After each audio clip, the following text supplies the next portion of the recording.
পাটের শাকের রেসিপি আমরা কিন্তু গরম আসলে খেয়ে থাকি বন্ধুরা। আর পাটের শাক খেতে কিন্তু দুর্দান্ত হয়। পাটের শাক আমরা বিভিন্ন ধরনের বিভিন্নভাবে কিন্তু রান্না করে খেয়ে থাকি, কিন্তু আজ আমি একদম অন্য রকমের একটা রেসিপি তৈরি করে দেখাবো তোমাদেরকে বন্ধুরা।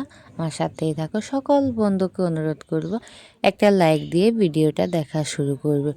আমার ভিডিও যদি তোমাদের একটুও ভালো লেগে থাকে অবশ্যই তোমাদের প্রিয়জনদের সাথে শেয়ার করবে, আর তোমাদের সুন্দর সুন্দর কমেন্টে বলে যাবে কেমন হয়েছে। তোমাদের কমেন্টগুলো আমাদের কাছে অনেক মূল্যবান, আর পড়তেও কিন্তু খুবই ভালো লাগে। তোমাদের কমেন্টগুলো পেলে এরকম ভিডিও বানাতে সত্যি খুবই আনন্দিত হই। কে কোথা থেকে আমার ভিডিওটা দেখছে অবশ্যই কমেন্টে বলবে। আমার ভিডিও যদি তোমাদের বেশি ভালো লেগে থাকে বন্ধু তাহলে একটা হাইপ করে দিবে। রেসিপিটি তৈরি করার জন্য এখানে আমি একটা কড়াই বসিয়ে দিয়েছি। কড়াইতে দিয়ে দিয়েছি 1 চা চামচ পরিমাণ কালো জিরে। কালো জিরেটাকে আমি হালকা কিছুক্ষণ ভেজে নেব। ভেজে নিয়ে আমি একটা বাটিতে নামিয়ে নিচ্ছি। আমি কালো জিরাটা গুঁড়ো করে রাখবো, একদম পরে ব্যবহার করব। আর দেখো ওই কড়াইতে আমি দিয়ে দিচ্ছি অল্প পরিমাণে একটু তেল। তেলটা দিয়ে একটু অপেক্ষা করব গরম হওয়ার জন্য। গরম হয়ে যাওয়ার পর এখানে আমি দিয়ে দিয়েছি একটা আলু। আলুটাকে এরকম লম্বা লম্বা করে কেটে দিয়েছি। দিয়ে আমি এখানে একটু লবণ আর হলুদ দিয়ে আলুটাকে একটু ভেজে নিচ্ছি। একদম লো টু মিডিয়ামে রেখে কিন্তু রান্নাটা করছি বন্ধুরা। আর দেখো এখন আমি এতে দিয়ে দিব একটা পেঁয়াজ কুচি, আর দিয়ে দিব 4-5টা কাঁচা লঙ্কা। দিয়ে ভালো করে এটাকে আবার আমি খুব সুন্দরভাবে সবগুলো উপকরণ একদম ভেজে নেব। একটু সময় ধরে এটাকে আমি 3-4 মিনিটের মতো করে ভেজে নিচ্ছি। দেখতেই পাচ্ছ এটা কতটা সুন্দরভাবে কিন্তু প্রায় ভেজে নেওয়া হয়ে গেছে। আর এখন আমি এতে দিয়ে দিব পরিমাণ মতো জল। আমি এখানে 2.5 বাটি জল দিয়ে দিচ্ছি ছোট বাটির। জলটা দিয়ে আমি একটু ভালোভাবে কিন্তু নাড়াচাড়া করে নেব। তারপর এটাকে আমি অপেক্ষা করব প্রায় 4 থেকে 5 মিনিটের মতো। খুব ভালোভাবে এটাকে ফুটিয়ে নেব। তার আগে আমি এখন এতে দিয়ে দিচ্ছি আধা চা চামচ হলুদ গুঁড়ো, আধা চা চামচ লবণ, যেহেতু আমি আগে একটু লবণ ব্যবহার করেছি।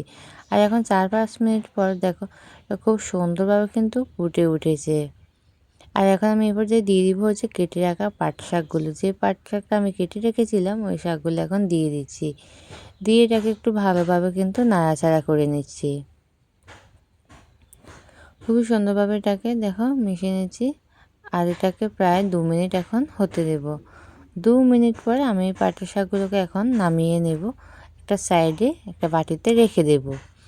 ওই কড়াইতে আমি দিয়ে দিচ্ছি পরিমাণ মতো তেল। তেল দিয়ে আমি কিছুটা বড়ি, ডালের যে বড়িগুলো ওই বড়িগুলো দিয়েছি। দিয়ে হালকা একটু ভেজে নিচ্ছি।